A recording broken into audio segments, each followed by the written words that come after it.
I'm curious. You had not an incident, but a thing on Bill Maher with, was it Piers Morgan? Yeah, right? I hate Piers Morgan. Yeah. Well, how did he know beforehand that you hated him? Did you talk to him in the green room at all? I assumed he did because 99% of the population hates him. True. No, Piers Morgan's he's a bit of a prick, really.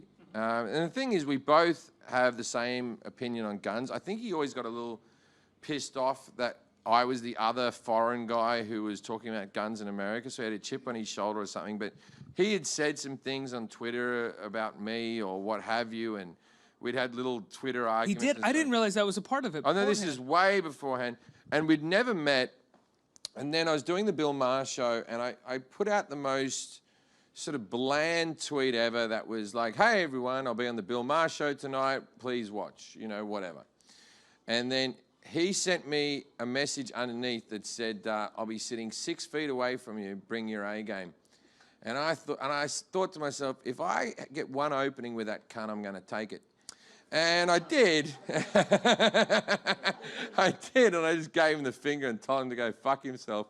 And then which is childish. Of course it's childish. But the audience all started applauding, and I thought, oh, this is an easy thing to do. Because everybody hates Piers Morgan. Everyone, but even talking about him now, he's happy because he just needs to be, because quintessentially the guy's talentless. He was an editor at a newspaper, which he might be good at that, who knows. But he was never meant to be a celebrity or a person who was interviewed or a person who was meant to have a talk show. He was an editor at a newspaper, and he got his little window, and I think he swims in the pool of people hating him. He just loves that. So even now, you're probably masturbating, Piers, right now, just watching this.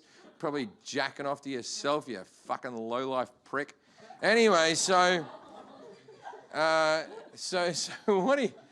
It's so weird because then he's jacking off to that too. Oh, like yeah. the insult of him jacking off to himself, he's probably jacking it harder, yes, right? Like yes, probably. The layer or levels of just kind of... He's just an intensely unlikable guy, but you know what? We need villains, and if he wants to be on my show, he can come on my show, I guess. I don't know.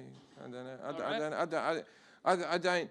It's not like if I saw him in a bar, I'd go, come on, Piers, let's have a beer. And then we'd have a little conversation. It's not like I'd throw daggers at the guy or anything like that. Who would you throw daggers at if you could? Oh, there's plenty of ex-girlfriends. There's plenty of relatives, you know what I mean? But no famous. I just, this is funny. I just stupidly, I hate Johnny Cash. I'll give that, right? Really? I think if Johnny Cash was alive, I would be disappointed. I think Johnny Cash is the most overrated person in the history of entertainment. And if I have to hear one more people go, he had a career that spanned 40 years, I'm like, with 3 fucking songs, right? And everyone's like, everyone calls their kids Cash and all that type of stuff. And then he gets credit for such rubbish. They go, oh, the man in black. What? Because he wore a black shirt and jeans because he was a bit fat and he wanted to look slimming. And then they get excited by, oh, Johnny Cash and his catchphrase. His catchphrase was, hi, I'm Johnny Cash. Oh, how did you come up with it, Johnny? That must have taken months to crack the code on your whimsical fucking catchphrase. And then it's like, oh, what about when he did that cover? You will have your way. It's like it's a drunk guy mumbling into a microphone, which you can make a career out of, by the way. Anyway, so I just think the guy gets too much credit. It's like Ring of Fire, all right, and then it's like Folsom City Blues, and then it's called like A Boy Named Sue. And whoever sat and listened to A Boy Named Sue and just went, oh, this is a... I've just never been on Sunset Boulevard, had a convertible pull up to me, and then the music's blaring and all I hear is dun dun dun dun dun dun dun. Never, no one listens to him. Everyone loves him. If you are a Johnny Cash fan, you're a fucking liar. They don't exist.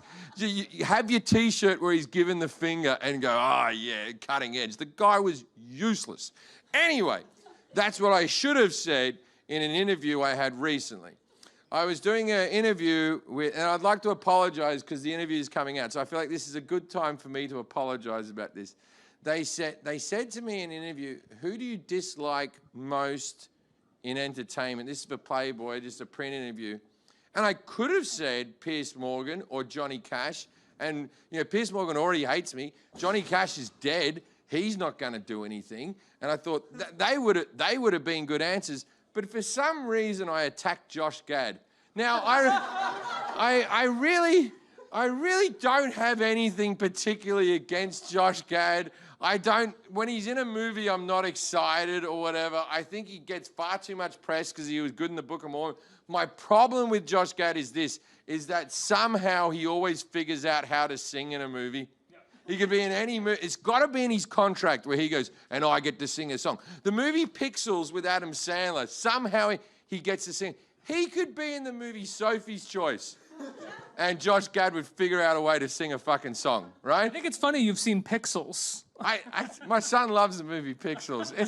It's actually not as bad as people say. It's on Netflix, and we watch Pixels every now and again because there's a big Pac-Man eating cars. What's not to like? I had to see it in the theater. But we have to skip past Josh singing. Anyway, so the point is, I don't really hate Josh Gad. I'd seen Pixels the day before. I'd gotten a little bit upset about him singing a song in it. So in the Playboy interview, I do attack you, Josh. It's not warranted, and I'm really sorry, and I hope you're okay, mate. You're not as bad as Johnny Cash, and you're definitely not as bad as Piers Morgan. What a nice thing to hear. That's the smallest compliment I can.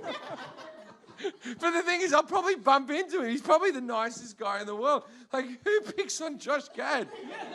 Like, who goes, I have a beef, and it's with Josh Gad?